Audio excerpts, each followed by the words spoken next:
আসসালামু আলাইকুম গাইস, কেমন আছেন?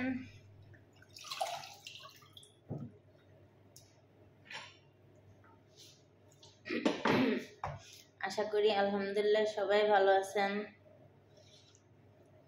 আলহামদুলিল্লাহ আমিও ভালো আছি, কিন্তু সব দিক থেকে ভালো থাকলেও খাবার লওয়ার দিকটা ভালো নাই। তার কারণ আমাকে বাংলাদেশে একদিন মাছ, একদিন সবজি, একদিন গোশ এরকমের। আর এইখানে কালকে খাইছে দুম্বার মাংস, তার আগের দিনও খাইছে দুম্বার মাংস, তার আগের দিন খাইছে মুরগি, আবার আজকে মুরগি। এখানে মাছ বলতে চোখেও দেখা যায় না।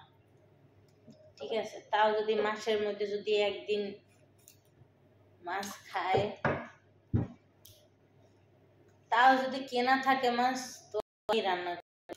আর যদি মাছ কেনা না থাকে তাহলে তো এই রান্নতে হয়। কারণ গোস্ত খাইতে খাইতে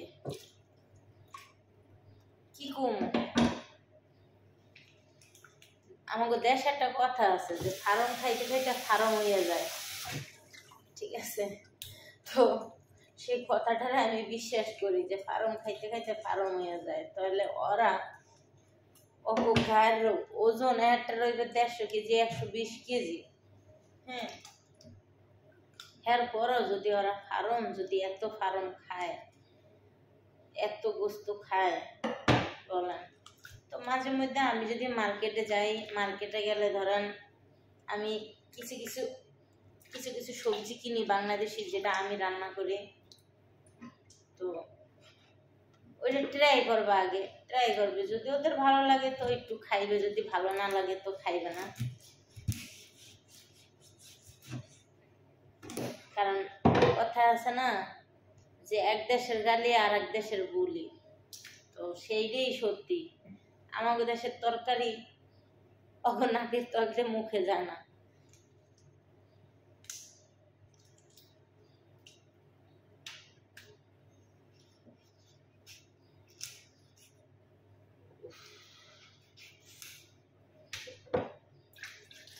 চাইছিলাম না যে আজকে রান্না করবো, কারণ কাপড় চোপড় আছে, আয়রন করতে হইবে।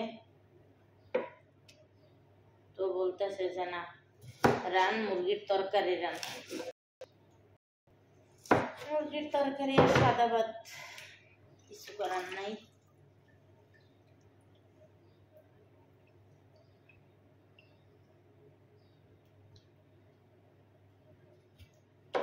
তো এই গোশ খাইতে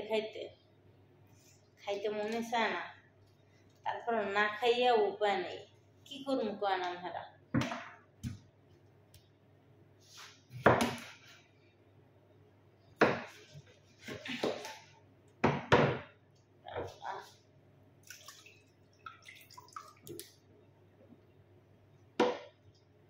কিচ্ছু করার নাই আমার, কিন্তু অথচ আবার গোশ খাওয়া বারণ।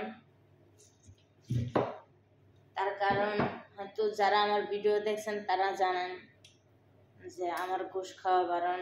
যে কোনো গোশ, মুরগির গোশ বলেন, খাসির গোশ বলেন, গরুর মাংস বলেন, আমার সব ধরনের গোশ খাওয়া বারণ, মাছ খাওয়া বারণ। তারপরও এখানে তো আর কোনো শাসন বারণ কিছুই মানা যাইবে না, কারণ এটা আমার বাপের বাড়ি না। বাপে চিন্তা করবে আরে এটা তো মাইয়ের খাওয়া বারণ, তাহলে এটা আমি কিনুকে। ঠিক আছে, হয়তো অনেকে বলতে পারেন যে আপনার খাওয়া বারণ তারপরও খান কেন। ভাই, খাওয়া বারণ তারপরও খাই হয়েছে, তারপর না খাইয়ে তো আর উপায় নাই। কি করবো কেন, না খাইয়ে কোনো উপায় আছে? এখানে থাকতে হইলে, কাজ করতে হইলে, আমার খাইতে হইলে, বাঁচতে হইলে খাইতেই হইবে।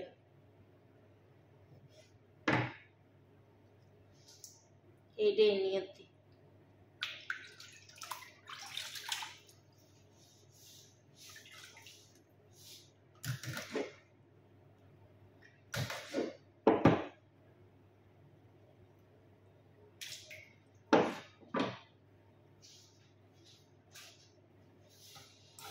তো সবাই ভালো থাকবেন, সুস্থ থাকবেন। আর যারা আমার চ্যানেলটা সাবস্ক্রাইব না করছেন, প্লিজ চ্যানেলটা সাবস্ক্রাইব করে দিয়ে 10,000 সাবস্ক্রাইব করে দেন। কারণ 10,000 সাবস্ক্রাইব হইলে পরে আমি বাংলাদেশে যাবো, তার আগে যাবো না। এটা আপনাদের কাছে আমার একটা অনুরোধ। যারা সাবস্ক্রাইব না করছেন প্লিজ সাবস্ক্রাইব করে দেন। ওকে, আল্লাহ হাফেজ, আসসালামু আলাইকুম।